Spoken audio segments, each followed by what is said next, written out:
In the spring of 1905, a reticent Einstein boarded a tramcar a few miles away from the Zeitglocke Tower, the sumptuous clock tower that dominates Bern, on his way home. Einstein, a mere patent clerk, wrapped up his work as soon as he could to contemplate the truths of the universe in his free time. It is Einstein's sheer genius that while we ridicule our fantasies as daydreams, we everentially refer to his as thought experiments. And one of his thought experiments conjured on that very tram revolutionized modern physics. Einstein imagined what would happen if the tramcar were to travel at the speed of light. With the grand clock tower in his sight, Einstein realized that if he were traveling at 186,000 miles per second, the clock's hands, which already moved so solemnly, would now appear to completely freeze. At the same time, Einstein knew that, back at the clock tower, the hands would be sidling conventionally, time would be running normally. For Einstein, however, time slowed down. He concluded that the faster you move through space, the slower you move through time. How was this possible? Einstein's Dilemma. Einstein was heavily influenced by the works of two great physicists. First, there were the laws of motion discovered by his idol, Newton, and second, were the laws of electromagnetism laid down by Maxwell. The two theories, however, were contradictory. Maxwell postulated that the speed of an electromagnetic wave, such as light, is fixed, an exorbitant 186,000 miles per second. He claimed that this was a fundamental fact about the universe. Whereas, Newton's law implied that velocities are always relative.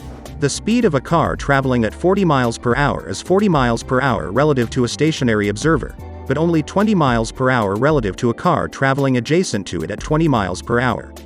Or, 60 miles per hour to the same car whizzing by in the opposite direction. This concept of relative velocity is incompatible with Maxwell's apparently fundamental fact when applied to the speed of light. This presented Einstein with a grievous dilemma. The contradiction led Einstein to make a mind-boggling yet also one of the most groundbreaking claims in the history of physics, a collocation of statements that is, of course, not surprising at all. To understand the contradiction and consequently why time slows down, consider another ingenious thought experiment, one of Einstein's absolute best. Einstein imagined a man on a station platform, on both sides of whom two lightning bolts strike. The man, standing right in the middle of these 2 points, observes the resulting beams of light from both sides at the same time. However, things get peculiar when a fellow on a train views this scene while he moves past it at the speed of light. According to the laws of motion, light from the bolt closer to the train will reach the man earlier than the light from the bolt further from the train. The measurement of the speed of light made by both men will differ in their magnitude. But how is this possible when we recall that the speed of light, according to Maxwell, must be constant, regardless of the motion of an observer, a so-called fundamental fact of the universe? To compensate for this discrepancy, Einstein suggested that time itself slowed down such that the speed of light remained constant. Time for the man on the train passed slower relative to the time for the man on the platform. Einstein called this time dilation. Gravitational time dilation. Einstein called his theory special relativity. It was special because it dealt with constant velocities. To reconcile it with the real world, where objects accelerated and decelerated all the time, he needed to investigate the repercussions of his theory when it involved acceleration. This effort to generalize and account for all general phenomenon led him to the discovery of a relationship between time and gravity. He called this newfound theory of gravity, general relativity. Newton believed that the flow of time was like an arrow, it moved unflinchingly in one direction only, forward. Einstein on that tramcar hypothesized that time varied inversely with velocity, and for its malleability, it deserved, like space, its own dimension. In fact, Einstein claimed that the two were one and the same thing, a flexible four-dimensional fabric on which the events of the cosmos unfolded. He called it the fabric of space-time. When Einstein published his work, he received the same reaction one would expect when such a phenomenal work is published, incredulity. According to general relativity, matter stretches and contracts the fabric of space-time, such that objects aren't mysteriously pulled towards the center of the Earth, but rather pushed downwards by the warped space above them. Emulating a slope, the curvature of space-time accelerates objects that move downward, although the rate of this acceleration isn't the same at all points. The force of gravity is stronger towards the surface of Earth, where the curvature is more intense than it is on its fringes. If the force of gravity increases as we move downward, a free-falling object falls faster at a point on the surface, say B, than it does at a higher altitude, Say A for the free-falling object. According to special relativity, time at B must pass relatively slower than it would pass at A, because the object's velocity is faster at B. What is time? What time is the correct time then? Well, none of them. Einstein postulated that there is no absolute time.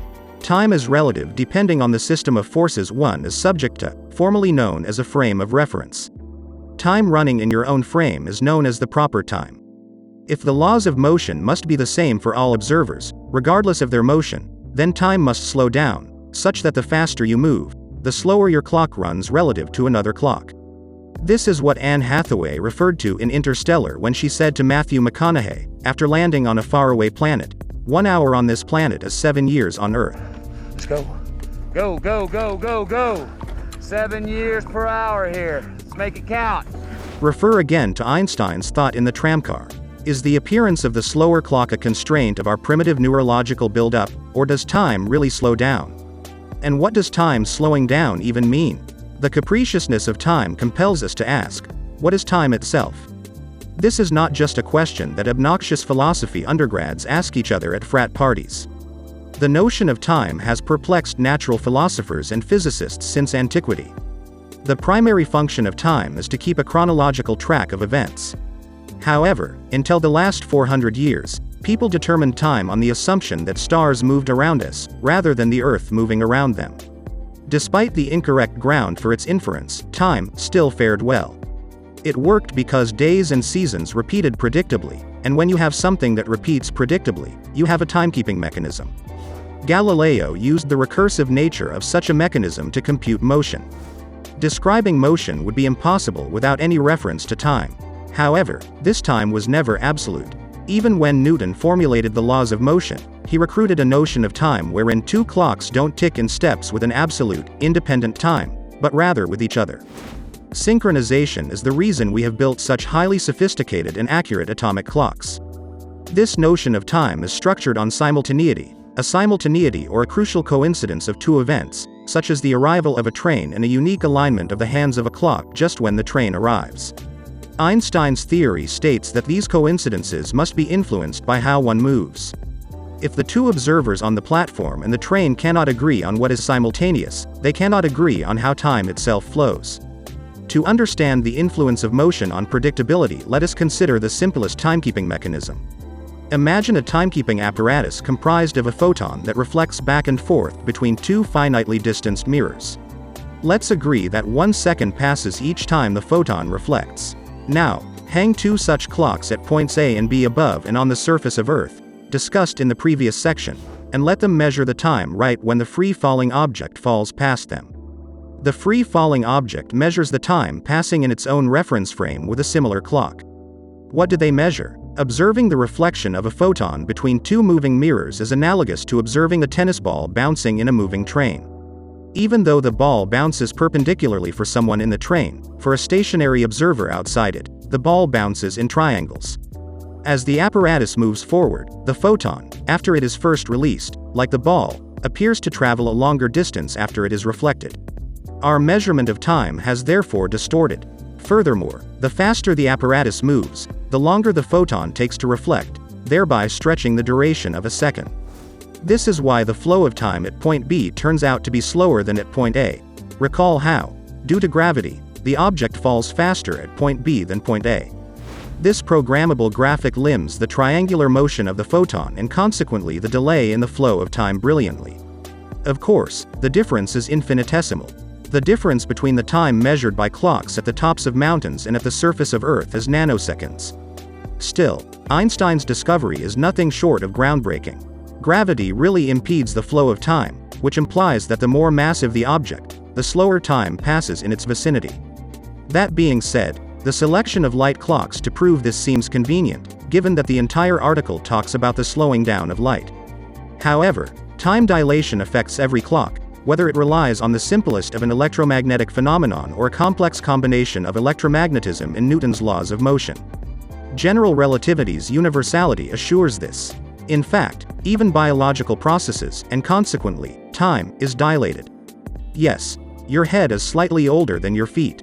Thanks for watching. See you on the next one. Oh, and don't forget to subscribe.